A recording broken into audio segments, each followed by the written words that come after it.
Hi there, welcome to Jujubee DIY. I'm Sarah. Thanks so much for joining me today. Today I'm bringing you a few more fall DIYs that are super easy and budget friendly.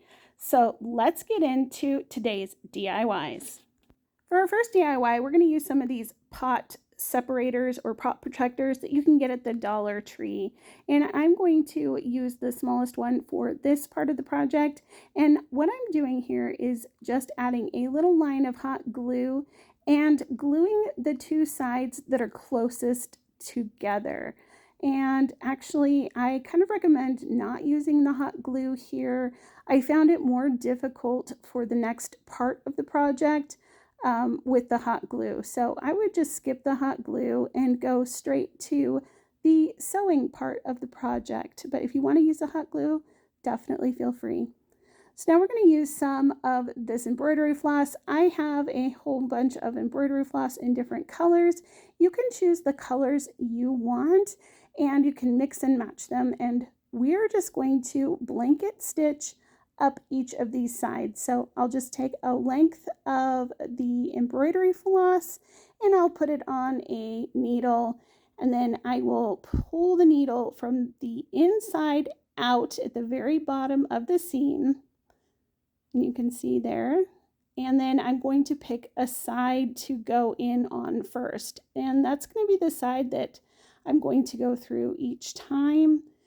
So I'm going to pull my needle through, and then before you pull it all the way through, you're going to have a loop there at the top. You're going to put your needle back through that loop, and that creates that blanket stitch. And as you can see, I've marked on my fingernail there with some Sharpie, and that just helps me keep my stitches the exact same size. And then I just try and go down the same length on the cloth. So I'm going to continue doing this blanket stitch all the way to the top of the seam.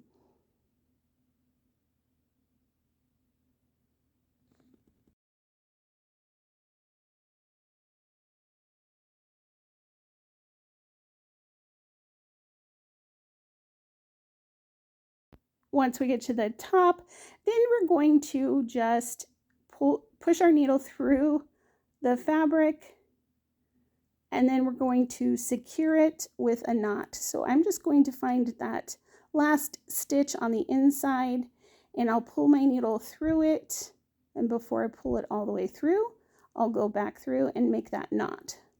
And you can knot this a couple times if you'd like, and then just trim off that end with a pair of scissors. Now I'm going to add some polyfill, and you can use as much or as little as you want, and you could use cotton balls or the inside of a pillow here for this as well. Now I'm going to take a length of the thread, and I am going to knot the end, and then I'm going to do a straight stitch all the way around the rim of my pumpkin. And this is going to be so that we can cinch it together. So I'm just going in the fabric, out the fabric, in the fabric, out the fabric. And I'm just making it about 1/8 of an inch or so from the top. And then once I meet the other side, I can pull that together and cinch it up. So now I had a little pumpkin stem from another pumpkin that I had pulled off from before, and I put that in there, make sure it was going to fit nicely. And then as you can see, I'm filling it up with a little more polyfill. It just wasn't quite as full as I wanted. And once I'm happy with it, I will just tie that off, trim those ends, and then just kind of go around and make sure that my little stitches are facing out nicely. And then I'll add a little bit of hot glue to that stem and put that stem into our pumpkin. Now we're going to add a little bit of decoration to our pumpkin. I'm going to use some Spanish moss here. I'm going to add a little bit of hot glue right around the very edge of my pumpkin stem, and then trim that Spanish moss off so that it looks, nice. I want it to look rustic, and I want it to have a little bit of sticking out, but not a whole lot. And then I'll just add a bow with some Dollar Tree ribbon. So this pumpkin here is made from one of the bigger pot protectors. And I knew that I wanted to create some segments in this pumpkin.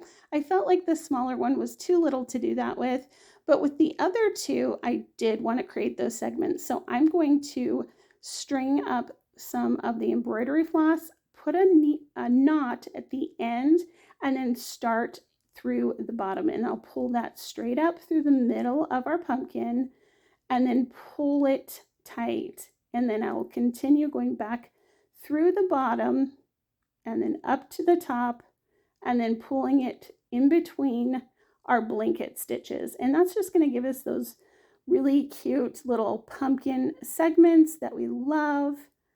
And I'm just going to continue doing this until all of the areas in between those blanket stitches have a bit of embroidery floss separating them.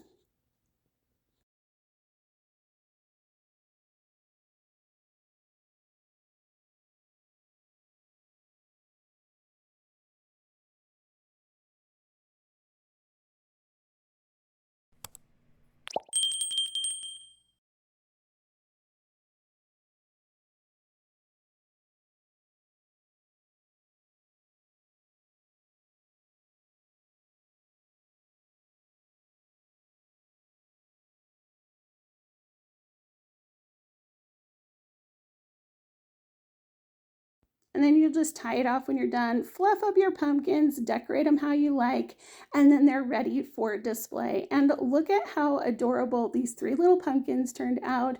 I used different embroidery floss on each of them, and I love them. For this DIY, we're going to start out with one of these hexagon shelf sitters from the Dollar Tree. I have picked up a ton of these because I just keep having more and more ideas with these things. So if you see them and you follow my channel and you want to do some of the projects that I do, definitely grab a few of these if you see them. So I'm just going to take that outside rim off, and then I'm going to scrape all this paper off. And I just use a little bit of water, let it set, and then use that scraper tool to just kind of scrape it all off. Once it's all scraped off, as you can see there, it's all cleaned up. I'm going to take some beads, and I believe that these are the 20 millimeter beads. I will definitely double check on that and leave it in my description box below. But I'm going to hot glue these beads to the long sides of the bottom of the top hexagon part. And I'll go all the way around. Now there's going to be a couple areas where the beads don't fit quite right, especially in the middle there. And I just used a couple of smaller beads to make it fit and work. So you're just going to glue that all down, and then you will use a little bit of hot glue to glue that down as well.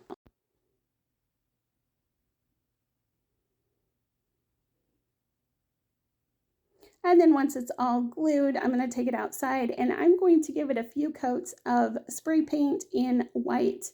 Now you can use chalk paint here if you want, but I felt like the spray paint was just a lot easier getting in all those crevices and crannies. So however you want to paint it, you can. And then I'm going to go in with the Waverly chalk paint in mineral and just dry brush that all over this piece. Now I'm going to go in with some jute twine right along that top edge where the beads meet that hexagon frame.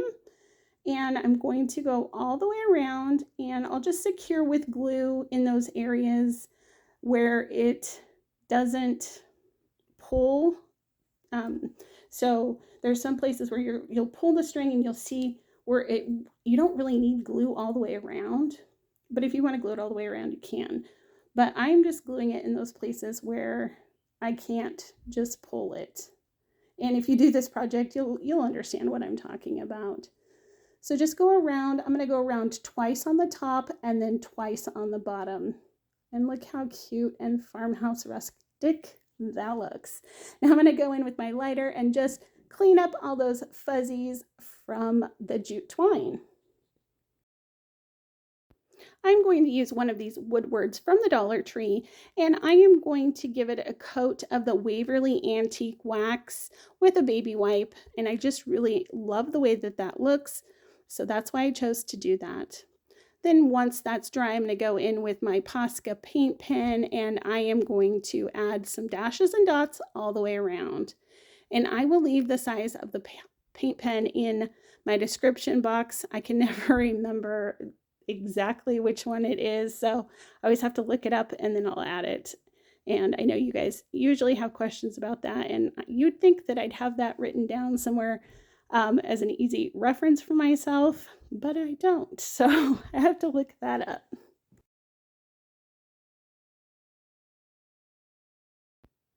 Now, I decided that I wanted to kind of put this in the front. I am going to hot glue it to the top of the display here. And as you can see, I definitely will need to go back in and add some antiquing wax on the back of my woodward. Because that will definitely be visible from the other side, unless you're going to put this somewhere where you won't see the back of it. But you can see it's just standing on top. Now I have these candle holders that I picked up from the Dollar Tree. I fell in love with them when I saw them. They are so pretty. And I grabbed the orange and yellow. So I have 2 oranges and 1 yellow. And I think they came in kind of a blue color as well. So you can mix and match these to fit your decor. And for the middle one, I added a couple of beads on the bottom just to give it a little extra height. And I just love how this turned out. For our third DIY, I'm going to use these square wood signs that you can pick up at the Dollar Tree. They're just the ones that have the little beads for the handle or the topper, and I am going to pop them out of the frame and use the back sides of the sign. I'm going to give them 2 coats of the Waverly chalk paint in white, and then I'm going to add some washi tape to make some stripes. Now I'm going to add some washi tape to my board. This is going to create my stripes that I want. And I picked out 3 different sizes of washi tape. I believe I'm using an 1/8 of an inch, a 1/4 of an inch, and a 1/2 an inch. But it doesn't really matter. You can use whatever sizes you want for your stripes. So I'm going to make all my white stripes the same exact size. So I'll be using that gray and white striped washi tape for my white ones. And then I'm going to go in and create my first colored stripe, which is that 1/8 of an inch wide washi tape. And then my second stripe will be that middle one, which is the gray with stars on it. And then I will add another piece for my white, my third colored stripe, and then I will add 1 more piece of washi tape to finish off the area for my third colored stripe. And hopefully that makes sense. But if it doesn't, like the way I was talking about it, hopefully visually it will make sense as I pull off the areas that I'm going to paint. So I am painting that center stripe in the Folk Art Nantucket Blue, which is one I really love to use for fall decor. And then for my 2 outside colored stripes, I'm using the pumpkin from Hello Hobby. And as you can see, I did stripes on the left, the middle, and the right. Now I'm going to use these leaves from the Dollar Tree. I thought these were so cute.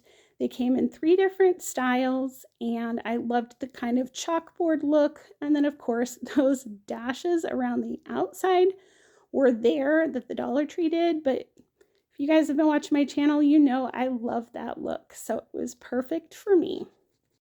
And I'm just going to glue these down in kind of a little bit of a pattern there. And then I'll add some jute twine bows to the holes. Now I'm going to add a couple of these faux leather words from the Dollar Tree to the outside edge there with a little bit of hot glue, and that completes this project. I think these are so cute, and I love this trio. So that's all I have for you guys today. Thank you so much for joining me. And as always, let me know in the comments down below which project was your favorite. I always love to hear which ones you guys like the best. And until next time, I hope you have a happy, healthy, and blessed day. Bye.